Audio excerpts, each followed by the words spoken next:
Shalom Bapak Ibu Saudara kasih dalam Tuhan Yesus Kristus. Di kesempatan renungan malam hari ini saya akan mengajak kita bagaimana menjalani hidup kita ini dengan seksama, terambil dari kitab Efesus pasal 5 ayat 15 dan 16. Demikian bunyi firman Tuhan akan saya bacakan buat saudara sekalian. Karena itu perhatikanlah dengan seksama bagaimana kamu hidup. Janganlah seperti orang bebal, tapi seperti orang arif. Ayat 15 terlebih dahulu. Kita akan coba kupas satu persatu. Di sini ada kata seksama. Apa itu arti dari seksama? Saya menggunakan terjemahan bebas. Seksama artinya sangat berhati-hati, penuh ketelitian.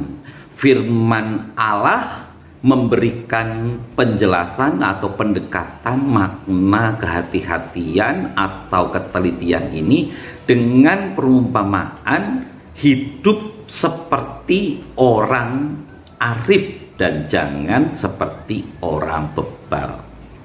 Orang arif itu yang bagaimana? Orang yang selalu bertindak hati-hati, menyikapi setiap masalah persoalan dengan hati yang tenang, hati yang tetap terjaga kebenaran akan firman Allah. Seperti firman Tuhan katakan, kuasailah dirimu supaya kita tenang, supaya kita juga dapat berdoa. Firman Tuhan mengajarkan jadilah seperti orang arif. Kata arif ini berarti ketika ada masalah, ada benturan datang, rintangan datang, apalagi dengan kondisi yang serba sulit sekarang ini, kalau kita tidak menguasai diri dengan tenang, tidak penuh perhatian, tidak berhati-hati, akan mengakibatkan masalah yang baru, persoalan baru yang akan mengakibatkan penyesalan dalam kehidupan kita, karena akan berujung pada kesulitan. Karena itu, jadilah diri kita seperti orang arif, orang yang selalu bertindak hati-hati, tidak serampangan dalam memutuskan jalan keluar dari masalah yang sedang dihadapi, dan selalu mengarahkan hati dan pikiran kepada perkara-perkara yang ada di atas. Seperti di dalam kitab Kolose pasal 3 ayat 2, carilah perkara yang di atas. Pandanglah perkara-perkara yang di atas, bukan yang ada di bumi saja. Kita harus ingat, kekuatan kita sumbernya dari Tuhan Yesus. Akal pikiran yang jernih sumbernya dari Tuhan Yesus. Ketika kita bertindak hati-hati, mampu menguasai diri ketika menghadapi masa persoalan, maka Tuhan akan memberikan hikmat jalan keluar dari setiap masalah persoalan yang kita hadapi. Nah, janganlah seperti orang bodoh. Di sini dikatakan orang bodoh, orang bebal. Kalau saya seringkali memberikan terjemahan bebas dan lebat, orang bebal itu orang bodoh, super bodoh. Orang yang jatuh di lubang yang sama, atau terjerumus atau terjerembab di satu lubang yang sama, kesalahan yang sama berulang-ulang. Sudah tahu kesalahannya tapi suka sekali diulang-ulang. Artinya gimana? Orang bebal itu orang kebalikan dari orang yang arif, orang yang berhati-hati tadi. Hidupnya serba serampangan, selalu mengandalkan kekuatan sendiri, selalu mengandalkan daya pikirnya, akalnya sendiri.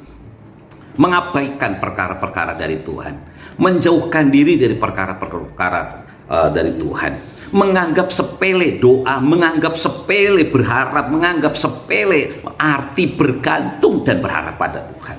Dia pikir banyak koneksi, dia pikir bisa mencari pertolongan pada manusia. Tapi dengar baik-baik, barang siapa mengandalkan kekuatannya sendiri, maka firman Tuhan sendiri sudah memberikan pengertian, pengajaran pada kita, penjelasan, teguran. Terkutuklah orang yang mengandalkan kekuatannya sendiri.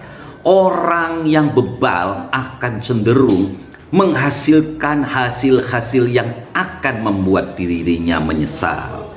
Kenapa? Karena pasti kesulitan yang dihadapi saat ini ketika serampangan menyelesaikannya justru akan masuk pada masalah persoalan yang baru. Jadi sudah jatuh ketiban tangga, ya. Jadi orang yang bebal ujung-ujungnya akan hidup penuh dengan penyesalan dan kesulitan. Nah, di ayat selanjutnya, ayat 16, mengapa kita harus menggunakan waktu yang ada karena hari-hari ini adalah jahat. Kita di sini katakan, mengapa kita harus pergunakan waktu yang ada, konteksnya di ayat 15 tadi, dengan arif, dengan seksama. Tujuannya supaya hidup kita ini bermakna. Bermakna itu tetap dalam koridor memuliakan Tuhan, berdampak pada diri, keluarga, sesama kita di sekitar kehidupan kita, dan yang jelas hidup kita akan dipenuhi oleh sukacita, damai sejahtera. Kenapa kita harus lakukan itu? Karena Tuhan ingatkan, hari ini adalah hari yang jahat.